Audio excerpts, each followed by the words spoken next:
Hello hi അസ്സലാമു അലൈക്കും. എന്തൊക്കെയുണ്ട് മക്കളെ, നമുക്കൊക്കെ സുഖമല്ലേ? ഞാൻ ഇന്നൊരു ബിരിയാണീൻ്റെ റെസിപ്പി ആയിട്ട് വന്നിരിക്കുന്നത്. ബിരിയാണി എന്ന് പറഞ്ഞാൽ വലിയ ബിരിയാണി ഒന്നുമില്ല, ചെറിയൊരു തട്ടിക്കൂട്ട് ബിരിയാണിയാണ്. എനിക്ക് ചിക്കനും പച്ചരിയും കണ്ട അപ്പം ബിരിയാണി വെക്കണം. നെയ്ച്ചോറിൻ്റെ കാര്യം ചിക്കൻ ഉണ്ടെങ്കിൽ ബിരിയാണി ഇഷ്ടം.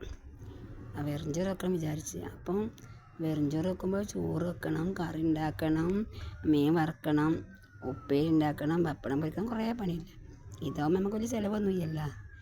ചിക്കൻ കായം തേച്ച് പൊരിക്കുക, പിന്നെ ഉള്ളിയും തക്കാളിയൊക്കെ ഒന്ന് വാട്ടിയിട്ട് ഈ വെളുത്തുള്ളി ഇഞ്ചൊക്കെ ഇട്ടിട്ട് ഒരു ബിരിയാണി എത്ര പെട്ടെന്നാവുമല്ലോ. അപ്പോൾ ആ പരിപാടിക്കുന്നത് ബിരിയാണി പരിപാടിയൊക്കെ തുടങ്ങി പകുതിയായി തുടങ്ങിയിരിക്കണേ. ഞാൻ ഫുള്ളൊന്നും കാണിക്കണില്ല.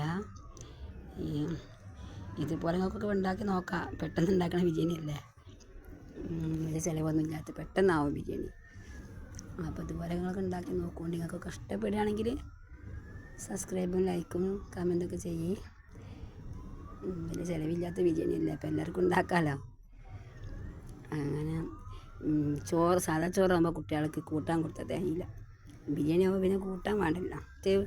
എത്ര കൂട്ടാണ്ടെങ്കിലും ഇനി കൂട്ടാനുണ്ടോ ചോദിക്കും. ഇനി എന്താ ഉള്ളത്, വേറെ എന്താ ഉള്ളത് വെച്ചാൽ ഞാൻ ചോദിക്കും. ഇതാകുമ്പോൾ പിന്നെ ആരും ചോദിക്കില്ല.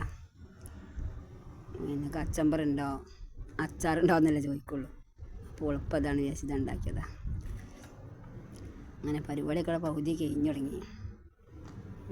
അപ്പോൾ ചെറുനാരങ്ങൾ പിഴിഞ്ഞെടുത്ത് ചിക്കനൊക്കെ ഇട്ട് കൊടുത്ത്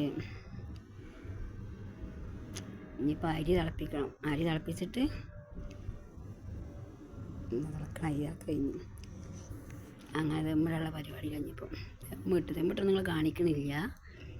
അങ്ങനെ ഇപ്പം ഞാൻ കോരിയിട്ട് തിന്നോക്കട്ടെ, എന്താ പാടെന്നറിയില്ല.